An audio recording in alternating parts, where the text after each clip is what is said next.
If you've ever stood in front of a half-empty room and felt the weight of every empty spot, this episode is for you. I have been there. I know exactly what it feels like to look out into a room that should be fuller and feel your energy quietly start to collapse. And I know what happens to a class when it does, but I also know what happens when you refuse to let it. And the difference between those two choices changed everything for HiiPOP. Energy is the one thing in your class that nobody can fake for long. Your members feel it the moment you walk in the door. Before the music starts, before you say a word, before the first move is made. And here's what some instructors get wrong about energy. They think it's about personality, about being naturally high energy or naturally reserved. It's not. It's about intention. There are two kinds of leaders in a fitness class, thermometers and thermostats. The thermometer adjusts to the environment. If the room is flat, it goes flat. If the energy is low, it stays low. If attendance is down, their energy is down. A thermostat does something different. It doesn't adjust to the environment, it changes it. And by the end of this video, you'll know exactly how to be the thermostat in your room, even on days when everything in you wants to be a thermometer. Hey, I'm Michelle, the founder of HiiPOP Dance Fitness. I created this series for fitness instructors who want a class that doesn't just fill up, but stays full, where members come back week after week and bring their friends. But here's what I learned after years of doing this. The classes that do that, they're not just well choreographed. They're built on deep connection and belonging. And that's exactly what this series is about. If that's the class you're building, hit subscribe. Now let's get into it. Let me take you back to something I shared in episode 1, the launch of HiiPOP. I spent weeks preparing, sleepless nights memorizing the choreography. I filled the first class, then I opened a second. More than 40 people came through the doors, but less than 10 people came back. I remember standing in front of that room, looking at all the empty spots and feeling something I hadn't expected. Not just disappointment, but defeat and fear. Is this it? Is this whole thing going to fizzle out before it even starts? And here's what I'm not proud of. I let those feelings into that room with me. My energy dropped, my presence dropped, and the class felt it, I'm sure. I was so focused on who wasn't there that I wasn't fully showing up for who was. Those few people who came back, they deserved my best, and I wasn't giving it to them. Then it hit me at some point during that class. These people showed up, they chose to be there, they could have gone somewhere else, but they came here. I was letting a number on an attendance sheet decide whether they got the best version of me. That wasn't fair, and it wasn't who I wanted to be as a leader. So I made a decision. The numbers will never dictate my energy again. Not the attendance, not the empty spots, not the days when half the room didn't show up. Because here's what I know now. The people who showed up deserve your best every single time.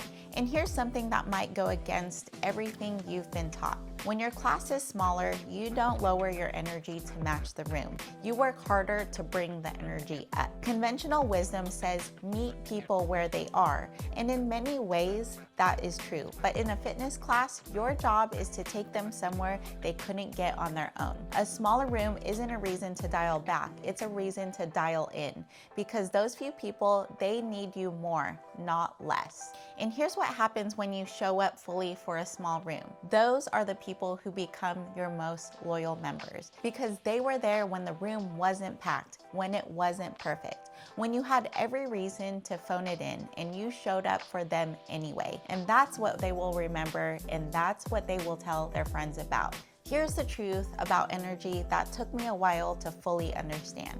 Your energy doesn't just impact the class, it creates it. Most people aren't walking into your class at their peak energy.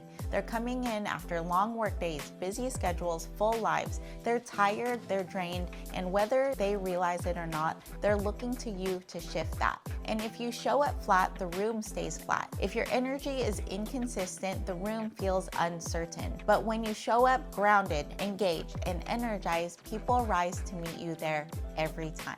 Now, I want to be very clear about something. It doesn't mean being fake. It doesn't mean performing an energy you don't have. There have been many times I've rolled into class completely drained after a long day or a hard week or a season of life that just wore me down. And here's what I learned to do. I act as if. I act as if I'm in the most energized state I could possibly be in, and something incredible happens. My body starts to follow. It sounds too simple, but the science backs it up. Your physiology responds to your behavior. When you stand tall, move with intention, and speak with energy, your brain starts to believe it, and then it becomes real. Sometimes you just have to step into character, and then the energy starts to flow naturally.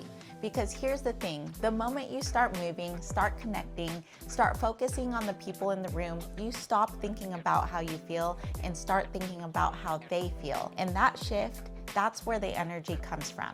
And here's something super practical. Before you walk into that room, take 30 seconds to reset. Take a deep breath, shake it out, remind yourself, I set the tone, these people showed up for a reason, I'm going to show up for them. That's it, 30 seconds of intention before every class. And I promise you, the room will feel the difference because your presence, your energy, your body language, it all communicates something to the people in that room before you ever say a word. Make sure what it's communicating is this: I am here fully for you. When I think back to that smaller class after the free trial ended, those few people who showed up, I am so grateful for. And I'm grateful that I made the shift when I did.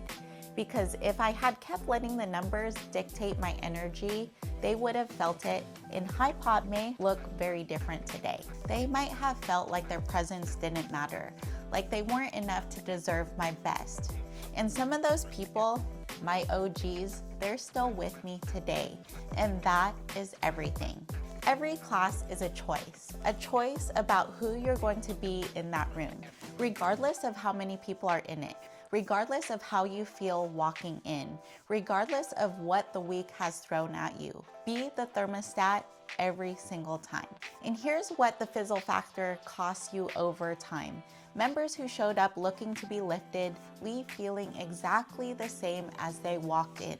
They don't blame you for it. They can't always name it. They just know that class didn't do what they needed it to do. And the next week, they might not prioritize coming back. Low energy doesn't announce itself as a problem. It just quietly erodes the experience, one class at a time, until the room that was once full starts to thin out and you're wondering what changed. So here's where to start. Number one, make a decision right now that numbers will never dictate your energy. 5 people or 50 people, they showed up, you show up for them. Number two, when your class feels small, work harder, not less. A smaller room needs your energy more than a full one does. Be the thermostat. And number three, use the 30-second reset before every class. Breathe, shake it out, and remind yourself, I set the tone, then walk in and set it. And the truth is, not everyone is meant for your class, but the right people, they shouldn't quietly disconnect because the numbers in the room decided how much they were worth that day. The entire framework in this series is in the Magnetic Instructor Guide, and it's waiting for you at magneticinstructor.com. It's the first real step towards building a class people don't just attend, they feel. We've covered a lot in this series: your mindset, your words, your energy, your culture, but there's one final mistake that lives in the details. And when we miss this one, it's an instant turnoff. BO in a fitness class, nobody's coming back for that. But it's bigger than hygiene. It's about showing up with intention in every single way, because the details communicate something. They tell your members whether you actually care. You don't want to miss this one. I'll see you in the next video.